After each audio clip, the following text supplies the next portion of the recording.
Salut la tribu!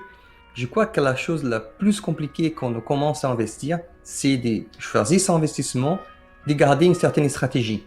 Sinon, il suffit de voir une autre vidéo YouTube et on a l'impression qu'on a découvert encore un autre investissement. Et là, on n'arrête pas de changer d'investissement ou de stratégie. Aujourd'hui, je vais te parler donc de comment faire une stratégie pour investir. Perso, quand je commençais à investir, j'ai eu deux gros soucis. Les premiers soucis, c'était qu'à chaque fois que j'allais en discuter d'investissement avec quelqu'un, forcément, la personne, elle avait un avis. Si c'était avec une personne plus âgée, par exemple, elle allait forcément me parler de l'or ou de l'immobilier. Si j'allais parler avec quelqu'un de plus jeune, par exemple, elle allait forcément me parler du Bitcoin ou de crypto ou de crowdfunding, vraiment d'investissements qui la majorité des gens n'ont pas du tout l'habitude d'en faire. C'est qu'on va voir ce qu'on appelle les triangles d'investissement. On va voir que si on a un de ces trois, on ne peut pas l'avoir les trois ensemble. On peut en avoir à la limite deux, mais pas trois de ces paramètres. Donc par exemple, si on cherche à avoir du rendement et la sécurité, dans ce cas-là, on va devoir mettre de côté la liquidité. De l'autre côté, si on cherche toujours du rendement, mais avoir de la liquidité, donc par exemple les actions, on peut en acheter et revendre très facilement, la majorité des actions, on va devoir mettre de côté la sécurité. Ça veut dire que si pour vous c'est facile à vendre, pour n'importe qui c'est facile à vendre aussi. Et le troisième cas, c'est par exemple si vous aimez quand même avoir la sécurité et vous voulez aussi avoir l'argent disponible. Donc là, vous allez devoir mettre de côté les rendements.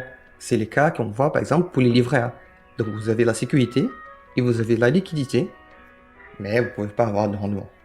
Donc vous voyez, il n'y a pas d'investissement magique. C'est pour ça que j'aimerais vous parler des Goal-Based Investing.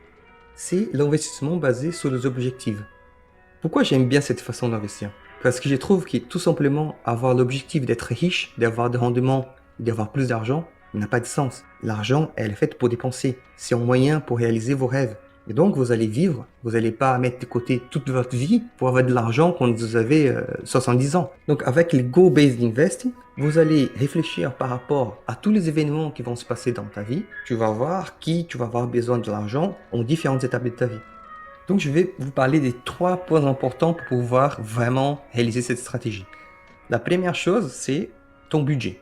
Si vous arrivez à mettre de côté 10% de votre budget, vous pouvez déjà réaliser ces plans que je vais vous montrer ici. Et après, si vous êtes d'accord, vous pouvez encore augmenter ces pourcentages d'épargne. Le deuxième point qui peut vraiment vous empêcher d'investir correctement, c'est de ne pas avoir une épargne de précaution. C'est quoi une épargne de précaution? C'est de mettre de côté de l'argent justement pour les éventualités qui peuvent arriver.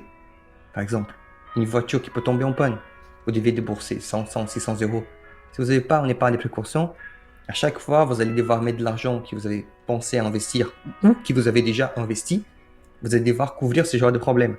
Un découvert bancaire, par exemple, un problème avec le chauffage. Encore des événements encore plus heureux. Par exemple, avoir un enfant. Si vous découvrez ça sans être préparé, vous allez devoir faire plein de dépenses. Les conseils que plusieurs sites d'investissement donnent, c'est d'avoir 3 mois de dépenses courantes. Donc vous vous rappelez du triangle qu'on avait vu tout à l'heure. Donc pour l'épargne de précaution, on veut de la sécurité et de la liquidité.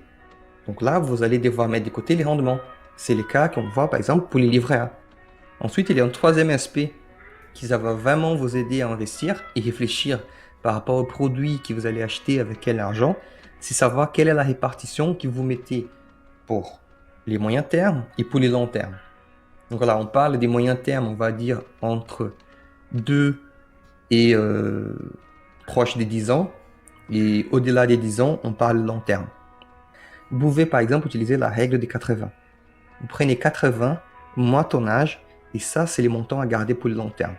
Donc par exemple, si vous avez 20 ans, 80 moins 20 égale à 60%. Donc 60% de l'argent que vous allez investir, vous allez mettre dans des produits ou dans des choses qui vont vous rapporter sur les longs termes.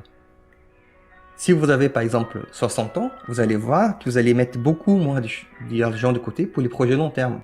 Donc voilà, ça c'est une répartition que vous pouvez faire. Donc mettre une partie sur le long terme, une autre partie sur les projets plus court, moyen terme.